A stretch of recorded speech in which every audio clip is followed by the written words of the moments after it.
Hello, and welcome back to the War of Ideas podcast. Now, I've done an episode on the attention economy before, and that was over 2 years ago, which is crazy to me. And in that episode, I talked about how our attention is being bound up by algorithms on the other side of the screen that are trying to keep us on our apps as much as possible. And I only really discussed this as a bad thing in and of itself because it distracts us from other things in our life that matter to us. But the rabbit hole goes way deeper than that.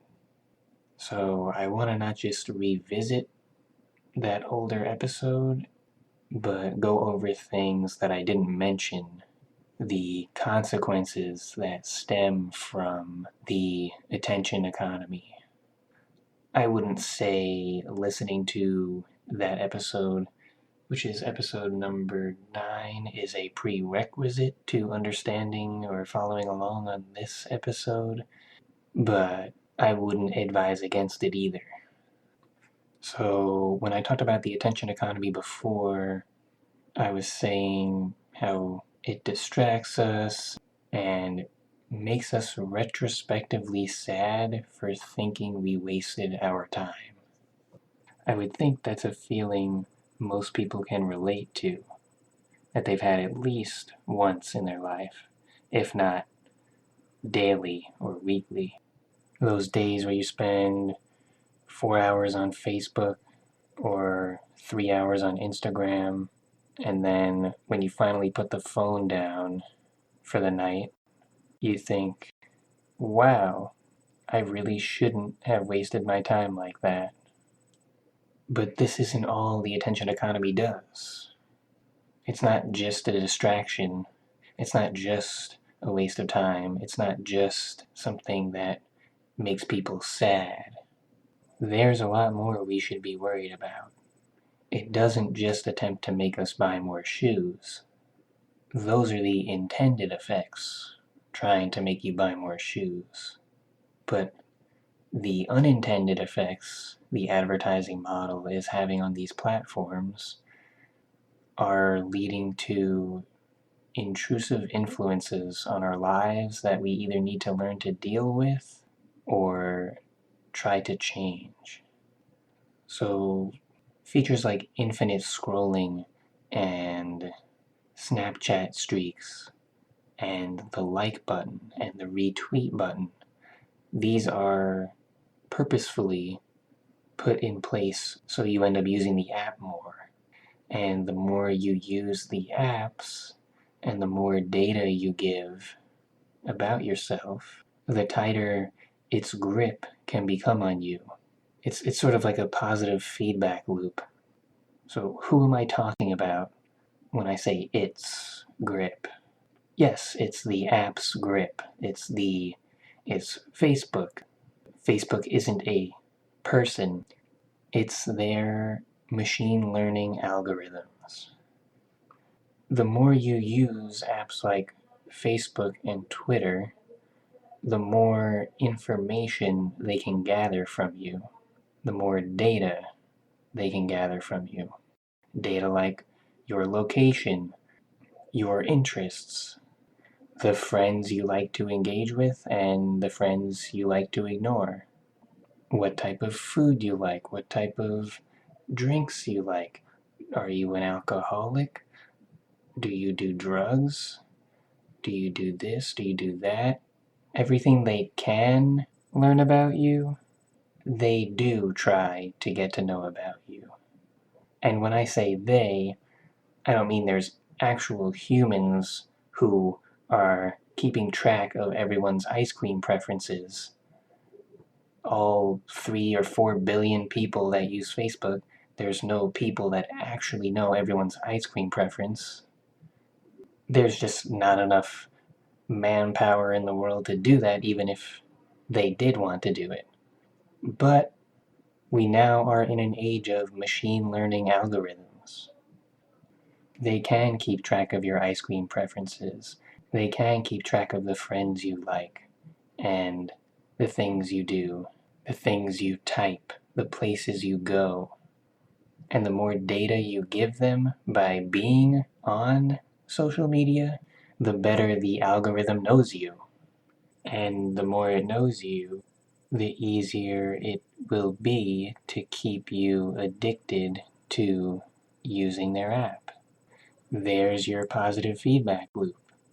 It will be able to make more accurate guesses at your behavior, your future behavior. I like to think of these machine learning algorithms as sort of your very own personal psychologist or therapist that you go to. And the more you tell them about your life, the more they learn about, the type of person you are, the type of relationships you have, the type of environment you surround yourself with, and so on and so forth. But it can pick up on cues that a normal psychologist would never be able to. It's better than a normal psychologist because it has so many more patients to compare you to, and it has so much more data to gather information about you from.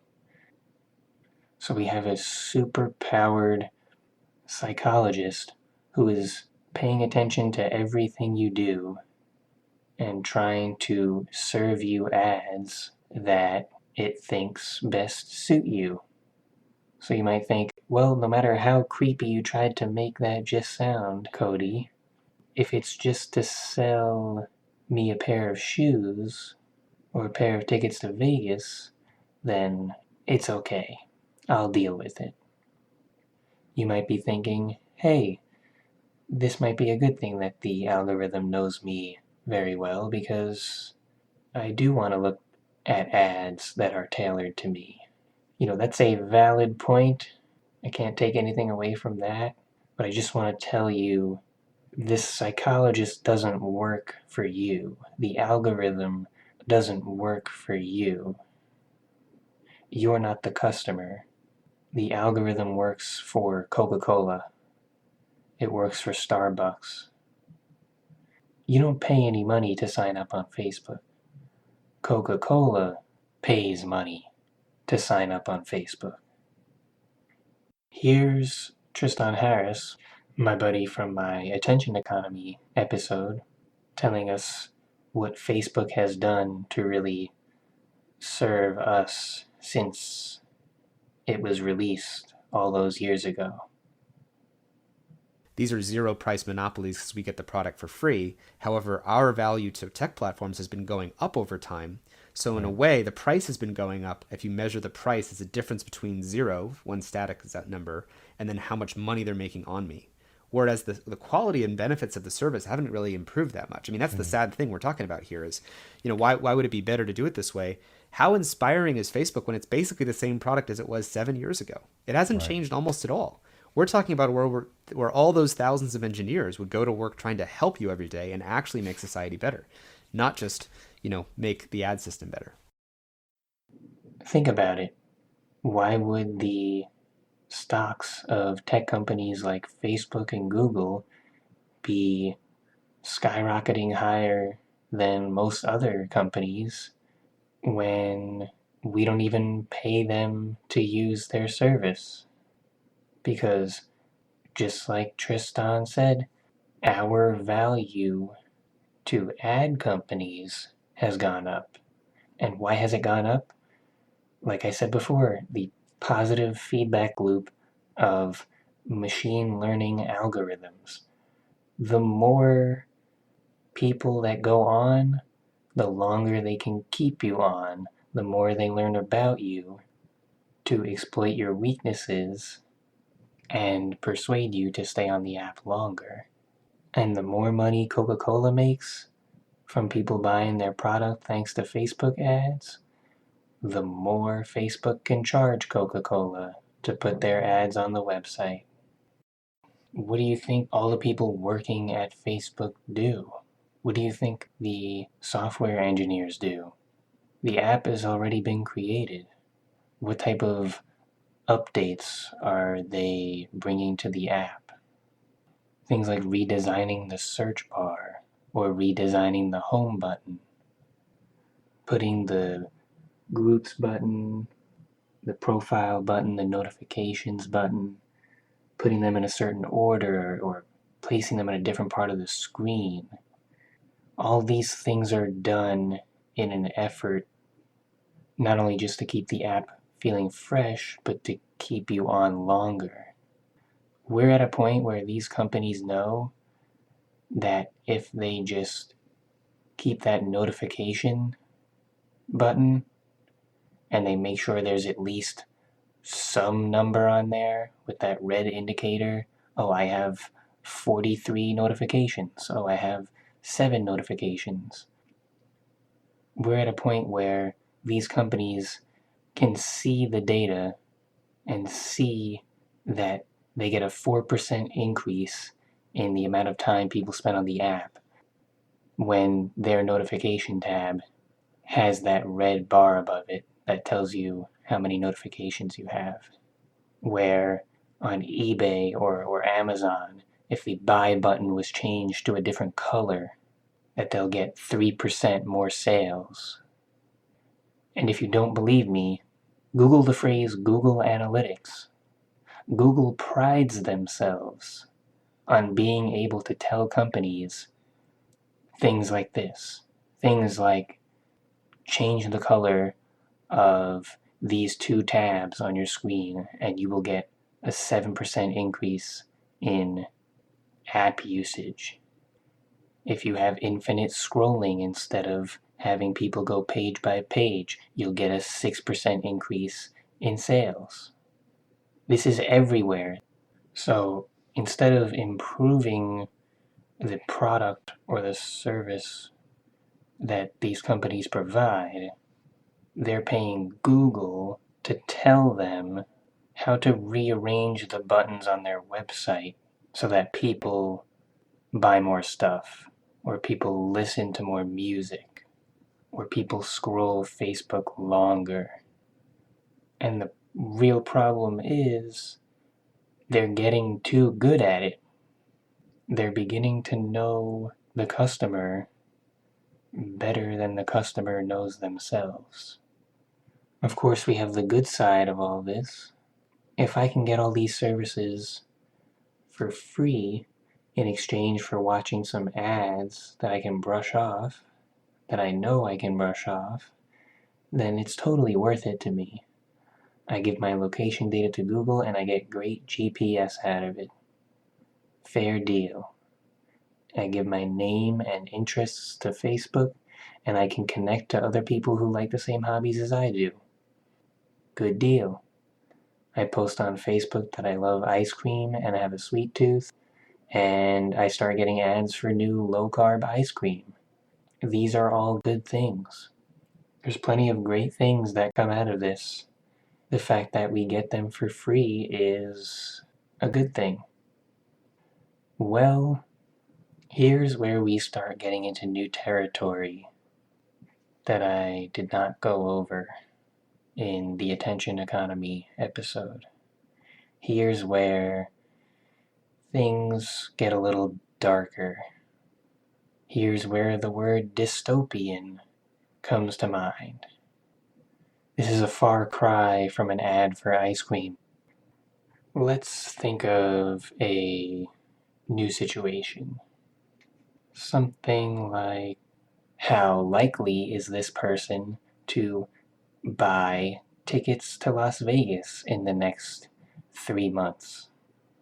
And if you think knowing where someone works or what they do for a living, who their friends are, what their ice cream preferences are, who they talk to, how they talk, if you think that information isn't good enough to predict who is more likely to buy plane tickets to Las Vegas, you aren't alone, but you're wrong. you need to be worried that this is possible and this is already happening. And if you don't believe me, maybe you'll believe when hearing it from someone else. Here's a clip from Zeynep Tufekci, who is a professor at the University of North Carolina and a writer at The Atlantic and the New York Times. Now let's take an example. Let's say you want to sell plane tickets to Vegas, right? So in the old world, you'd think of some demographics to target based on experience and what you can guess. You might try to advertise to men between the ages of 25 and 35, or people who have a high limit on their credit card, or retired couples, right? That's what you would do in the past. With big data and machine learning, that's not how it works anymore. So to imagine that, think of all the data that Facebook has on you. Every status update you ever typed, every messenger conversation, every place you logged in from, all your photographs that you uploaded there.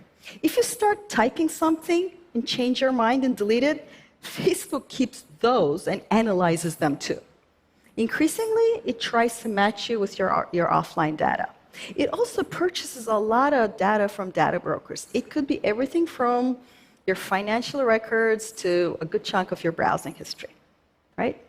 In the US, such data is routinely collected, collated, and sold. In Europe, they have tougher rules. So what happens then is, by churning through all that data, these machine learning algorithms, that's why they're called learning algorithms, they learn to understand the characteristics of people who purchased tickets to Vegas before. When they learn this from existing data, they also learn how to apply this to new people. So if they're presented with a new person, they can classify whether that person is likely to buy a ticket to Vegas or not. Fine. You're thinking an offer to buy tickets to Vegas. I can ignore that. But the problem isn't that. The problem is we no longer really understand how these complex algorithms work. We don't understand how they're doing this categorization. It's giant matrices, thousands of rows and columns, maybe millions of rows and columns. And not the programmers, and not anybody who looks at it, even if you have all the data, understand anymore how exactly it's operating, any more than you'd know what I was thinking right now if you were shown a cross-section of my brain. It's like we're not programming anymore, we're growing intelligence that we don't truly understand. And these things only work if there's an enormous amount of data. So they also encourage deep surveillance on all of us so that the machine learning algorithms can work. That's why Facebook wants to collect all the data it can about you. The algorithms work better. So let's push that Vegas example a bit. What if the system that we do not understand was picking up that it's easier to sell Vegas tickets to people who are bipolar and about to enter the manic phase? Such people tend to become overspenders, compulsive gamblers. They could do this, and you'd have no clue that's what they were picking up on. So she explained a lot there. Let's dig deeper into what the machine learning algorithm really does or really is at a basic level. It is truly like a magic 8-ball where you just throw in whatever question and whatever information you have, and then it spits out an answer, and you don't know how it got the answer, and you don't know why it gave you that answer. And the engineers who built the algorithm, they know how the answer came to be, but they could never recreate the answer themselves. Humans programmed Deep Blue and AlphaZero, They program chess-playing machines that make moves no human would ever think of. So instead of chess learning artificial intelligence, we have human learning artificial intelligence, where we don't know how a machine got the answer, we don't know why it played that chess move, but it did, and it's better at what it does than we are. So we're talking about, as she says, we are growing this system that we don't understand. We can't do these calculations ourselves. It's too much data for any one person to comb over themselves. But it works, and it gets better and more accurate the more data it gets. That's the learning part of machine learning. And there's a great video that helped teach me all about this and how the algorithms work, and I will link that in the description. As much information as you think that these tech companies have on you, and I know most people already concede that it's a lot, it's still more information than you think it is. There's a good quote I remember Tristan Harris saying, where he says, people make jokes about how Facebook is tapping into their microphone on their phone to listen to their phone conversations because they talked about how much they love hamburgers. And then, 2 hours later, scrolling through Instagram, they saw an ad for hamburgers. And, well, what's really happening is way creepier than that. He says, they don't have to listen to your phone conversations to know that you like hamburgers. That's the creepy part. They don't have to hear you say it. They have enough data on you already to know this about you. The algorithm can see that girls who feel like they aren't pretty enough and feel depressed about their looks, it can serve up ads for makeup products, knowing you're in a more vulnerable state when you look at Instagram. It can also know when you're feeling motivated and ready to seize the day after reading a long post about a rags to riches story or a weight loss success story. And it'll serve up ads for diets and for entrepreneur classes. And these things might not be so bad if this was the type of person you were all the time, but these are emotions that ebb and flow. They stick around only for short times. You may not really want to start your own business deep down in your heart of hearts, but at that vulnerable moment, you would think it fits you, and it gives you the nudge. You might feel like you're enough and you're comfortable in your own skin 99 days out of the next 100, but in a vulnerable moment, you would think buying this other type of makeup fits you. You may not want to commit suicide 99 days out of the next 100, but in a vulnerable moment, you would think it fits you. And we're getting to the point where the algorithm knows that. So at what point are we crossing over from an innocent ad for ice cream and into a situation where we feel like we're being taken advantage of? In my opinion, there really is no clear black and white line separating these two things, and there may never be a black and white line separating these two things.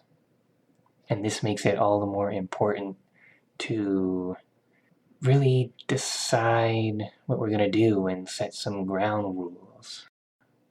Sooner or later, we're going to have to come to the realization that these machine learning algorithms are going to inevitably lead to people being unsatisfied with what they have, with their life, perpetually unsatisfied. And why do I think this is going to happen? Because unsatisfied people buy more stuff. People who are happy with what they have, they're not looking to buy things. They don't buy as many things as people who are sad and want to become happy. I think that seems intuitive to most people. If I'm happy with how I look, I'm not going to buy as many new clothes or more new makeup. And the algorithm doesn't know that it's going to make people unhappy, but the algorithm doesn't have a brain. The algorithm doesn't have feelings. Here's Tristan Harris explaining better than I can why people who are unhappy are worth more to Facebook and to Google than happy people. The problem is just like in industrial capitalism, where if a whale is worth more dead than alive, and a tree is worth more as lumber than as a tree, in the attention and surveillance capitalism, a human being is worth more if they're distracted, outraged, addicted, polarized, and disinformed than if they're just a human being living their life. Because the things that are better at keeping your attention, no matter what they are the things that are profitable. If everybody's out on camping trips and with their friends and not looking at their phones and just learning languages and playing musical instruments together, that doesn't make the system as much money. And so we can't actually depend on for-profit businesses to do that for us. So when advertisers don't make as much money off of happy people, that means Facebook doesn't make as much money off of happy people. It's the advertisers that are trying to make us feel as unsatisfied as possible. And the algorithm works with the advertisers to let them know when you're most susceptible to the advertiser's message. In a way, it doesn't manipulate your feelings into being sad more often or being jealous more often. That's a whole nother episode that I will be making. Something else does that. Something else is manipulating our feelings. Besides the ads themselves, of course. So that the AI doesn't do that, but it can tell when you are feeling dissatisfied, and that's what makes companies like Coca-Cola and McDonald's pay Facebook so much. And to get a little insight into the relationship between the advertising companies and Facebook, let's listen to Jaron Lanier. Jaron Lanier is a prominent figure in the tech world, and he's sort of like the doomsayer, warning people like Zainab what tech is really doing to us and what's going on behind the scenes. I've been present a couple of times when the various tech companies present themselves to the big advertising conglomerates in the annual negotiation of fees, which is this amazing hidden ritual that I wish more people could see.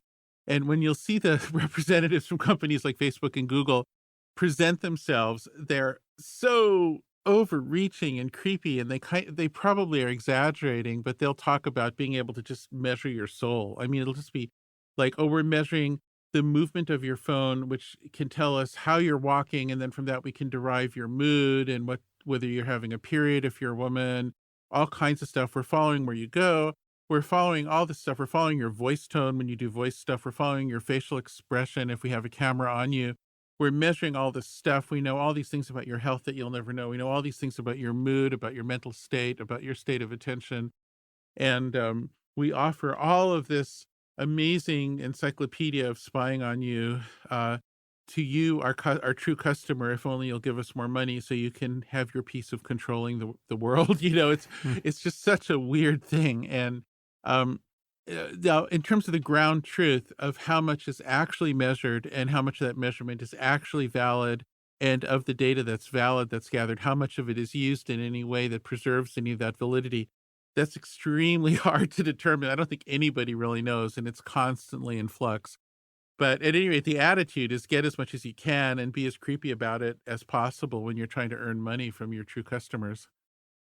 And the true customers, of course, are the ones they call the advertisers. I prefer to call them the manipulators. It's amazing that that is not obvious to, I would think, most people on social media, that when you're using Facebook, you're not actually Facebook's customer. The advertiser is, and you are the product. Yeah, some people object to that formalism. I think it is helpful because it's mostly true. You are the product. It's not exactly true. What it is your demonstrated change in behavior from what it otherwise would have been as the product. Mm-hmm. So it's your loss of free will as the product, is a more precise way of putting it. I don't know about you, but that clip really speaks to me. The algorithm is the middleman that works for the ad creators. And they work for the ad creators because the ad creators pay them and we don't. But wait, there's more. Let's talk about political ads. Ads that aren't trying to get you to buy something, but they're still trying to change your behavior all the same. A lot of us know the name Cambridge Analytica and what they did, and you might be asking, are political ads on Facebook really any different than from just seeing a political ad on TV? And the answer is yes. Here is Zeynep again. Now let's look at a basic fact of our digital lives, online ads, right? We kind of dismiss them. They seem crude and ineffective. We've all had the experience of being followed on the web by an ad based on something we searched or read. You know, you look up a pair of boots, and for a week, those boots are following you around everywhere you go. Even after you come and buy them, they're still following you around. We're kind of inured to that kind of basic, cheap manipulation. We roll our eyes and we think, you know what? These things don't work. Except online, the digital technologies are not just ads. Now, to understand that, let's think of a physical world example.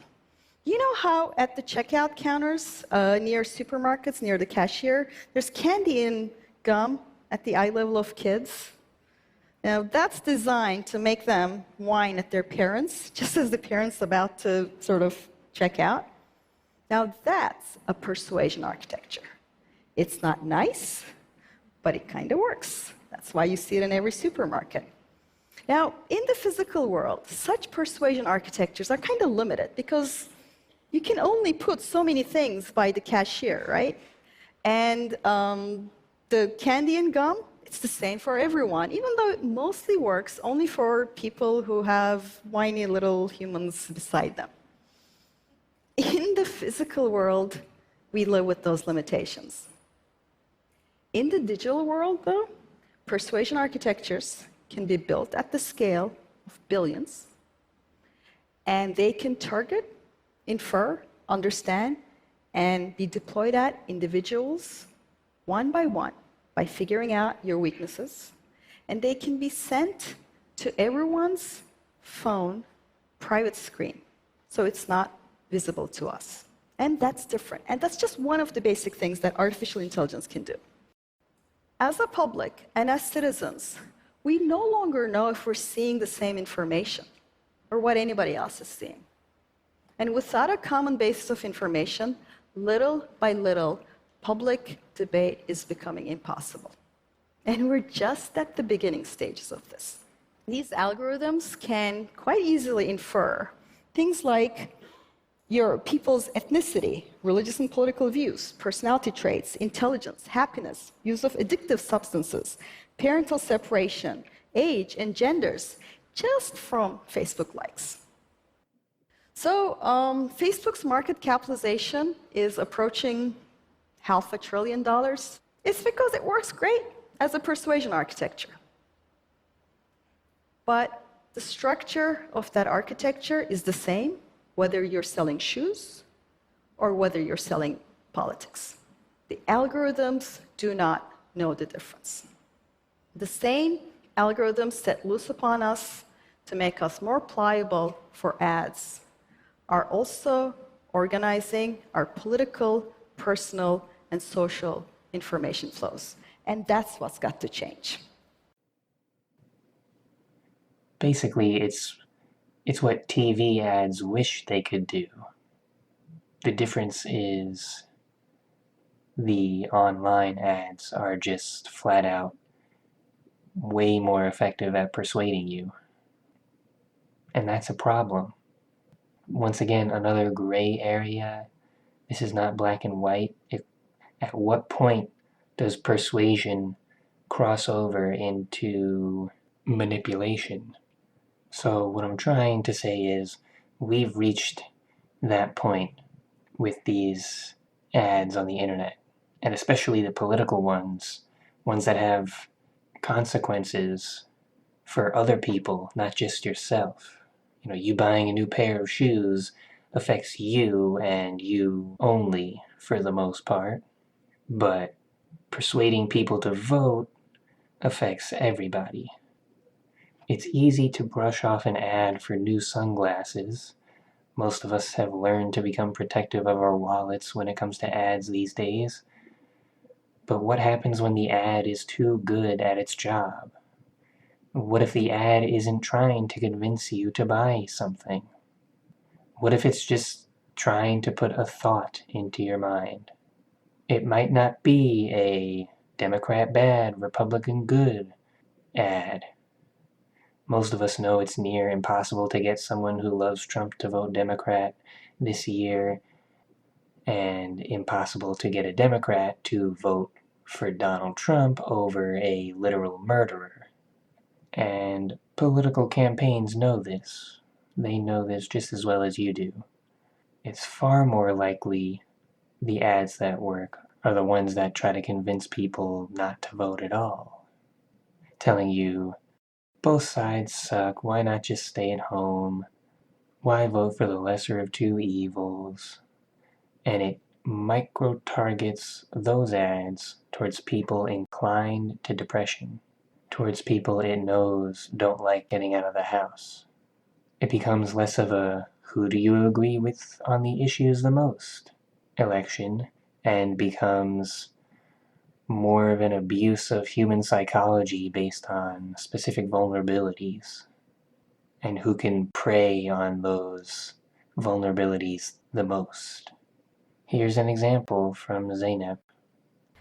So last year, Donald Trump's social media manager disclosed that they were using Facebook dark posts to demobilize people, not to persuade them, but to convince them not to vote at all.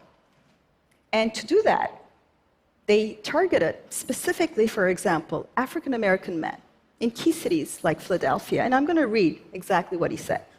I'm quoting. They were using, quote, non-public posts whose viewership the campaign controls so that only the people we want to see it. We've modeled this. It will dramatically affect her ability to turn these people out. What's in those dark posts? We have no idea. Facebook won't tell us. The algorithms are only getting better at this. There's ever more data being collected about us. And remember, positive feedback loop. The more we use the platforms, the more data we give, the easier it becomes to decode what you're feeling. And unfortunately, it doesn't stop there. We're witnessing the marriage of biotechnology and information technology. And according to Yuval Noah Harari, this will produce, if it hasn't already, big data algorithms that can monitor and understand my feelings much better than I can. Democracy is based on the idea that the voter knows best. If somebody knows better than the voter, can predict and manipulate the desires of the voter, that's the end of democracy as we've known it. And it's the same with the free market capitalism. It's based on the idea that the customer is always right. But what happens when somebody knows the customer well enough to predict and manipulate the wishes of the customer, then that's the end of the free market as we've known it. And we are very, very close to this point. Maybe we've passed it in some areas. And the easiest people to manipulate are those who believe in free will, are those who believe that they can't be manipulated. Because again, this manipulation it plays on your pre-existing biases. This is why I can call it hacking. You know, the way you hack a computer program is you find weaknesses already existing in the program. It's the same with the humans. You want to hack a human being, you find the pre-existing fears, hatreds, and you build on that. And that is now possible to be done on a level of entire societies. And to survive, democracy and the free market will have to reinvent themselves. And you're just falling back on wishful thinking, on liberal mythology, that no, humans are these mysterious souls, nobody can ever understand the deep secrets of the human soul. That's it. You know, until today, okay, you believe in it, it causes no harm. Now it's really dangerous, because these are the easiest people to manipulate, are those who believe that they are unhackable. He's right on the mark when he compares this to hacking. There's a reason I use the verb decode when talking about our feelings. This is not science fiction. Humans can be hacked. Think back to what you heard in the Jaron Lanier clip. They can measure your soul. After the past 40 minutes of showing you just how much these tech companies can discern about us with the data we give them, just based on, for example, the movement of the phone that's in your pocket, and they can tell your mood. Can you then imagine just how much more they can learn about you by combining the data they already have with our biological data? I'm not talking about the privacy protected information that your doctor knows about you. I'm talking about your smartwatch. Doctors giving away your data or accidentally telling someone about your health problems should not be your big worry here. The worry is that companies like Facebook won't have to be told anything by doctors to know your health information. The machine learning algorithm can deduce things about you just as easily as if you told them yourself. What happens when you give your real-time heart rate to Apple, to fitness apps, your body temperature, your blood pressure? These things could be used for amazing breakthroughs in healthcare. Imagine if your doctor could immediately give you advice and immediately be available when there's a spike in your heart rate, or a drop in your heart rate, or your blood pressure gets too high, or your cortisol levels get too high, or your insulin gets too low. Imagine if there were apps that could give you immediate helpful information to keep yourself healthy and to feel better based on your real-time heart rate, your real-time glucose levels, and try to steer you to being healthy. These are all amazing things that we should want, but it can also be used for other purposes, and we already know that it will, unless something is done about it.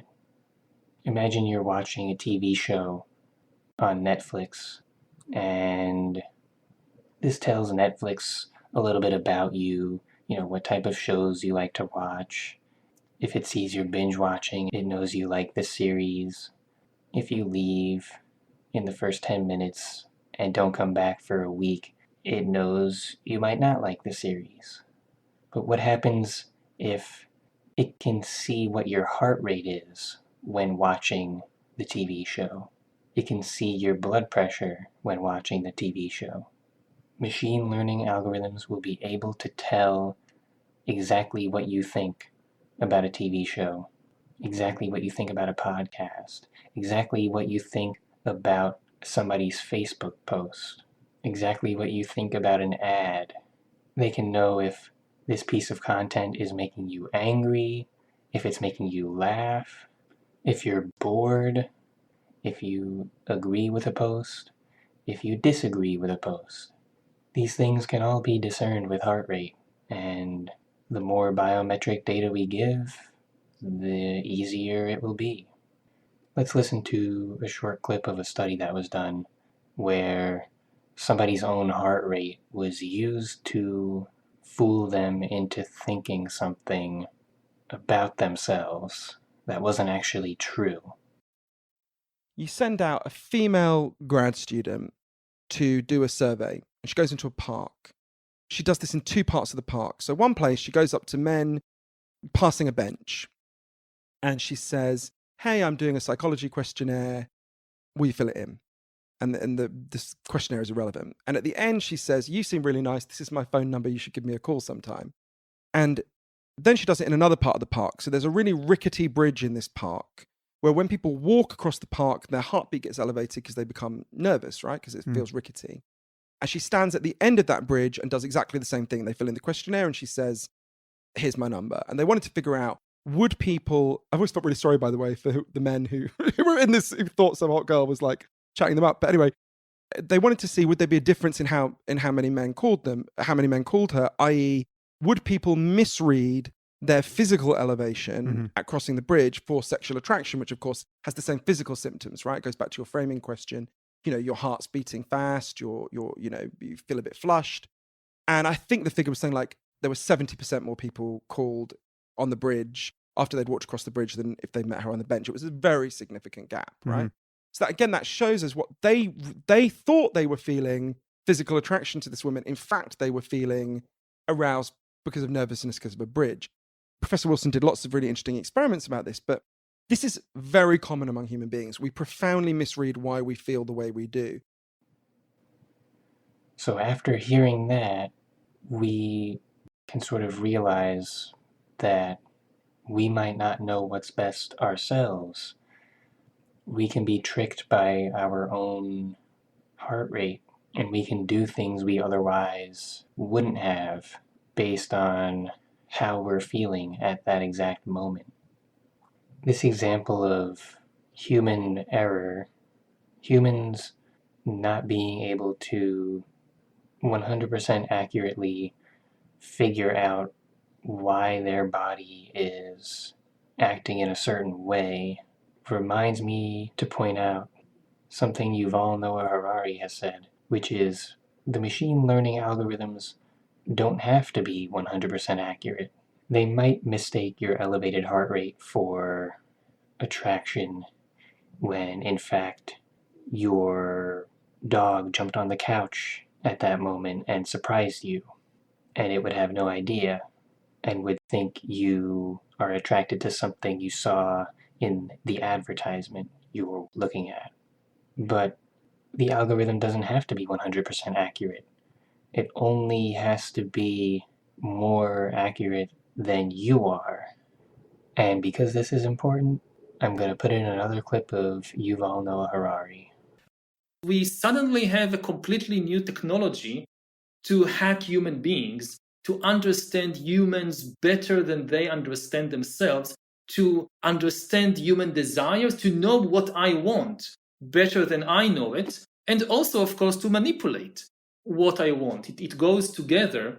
And then, the question of what I really desire becomes more complicated than ever. And we know that this can be abused to sell people more shoes, to control what people see when their heart rate is high. Let's think about what they can do.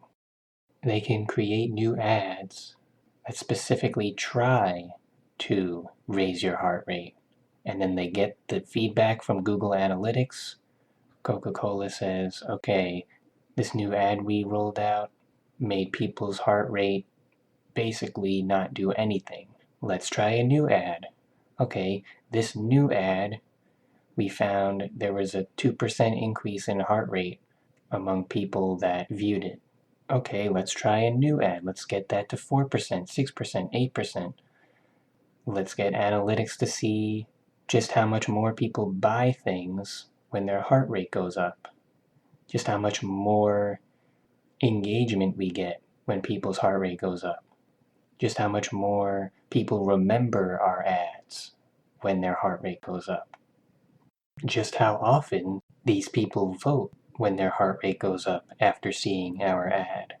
If they vote third party. This is a whole new ocean of possibilities for the companies that are trying to sell you shoes, or for any political campaign, or for a government that's already there to stay in power. It's weird, when we envision a surveillance state, we assume it's going to be the government that's watching us. We think of 1984. We think of keeping people in line and making sure they don't rebel against their government, and making sure it's not possible to rebel against their government. But what's likely to come first, and what is already here, is not a government surveillance state, but a corporation surveillance state. And instead of using that surveillance state to crack down on dissension and keep a corrupt government in power, the surveillance will be used to sell people more shoes. I think that's about it for this one. I will do an episode all about how our emotions get changed instead of monitoring our emotions and taking advantage of them. And most of us know how social media is affecting people these days, where the content we consume is dividing us and putting us into our own little groups. Basically, what clickbait is doing to us, and how it's getting more common. So yeah, if you haven't noticed, I actually tried hard not to mention how the content on social media is dividing us, and the clickbaitization of not just social media, but everything, of journalism, of advertisements, and the effects that that has on us. So yeah, that's what will be in the next episode. And if there was only one thing you could take away from this episode, I would go back and listen to Jaron Lanier and really try and understand that yes, this is the relationship that Coca-Cola and tech companies have with each other. And this is how they view people. And then go listen to more Jaron Lanier stuff. I just found out today that he was on Andrew Yang's podcast, and I haven't listened to it yet, but I will be doing so. And I already know that I should recommend it to you too. So, thanks for tuning in, and stay vigilant on social media.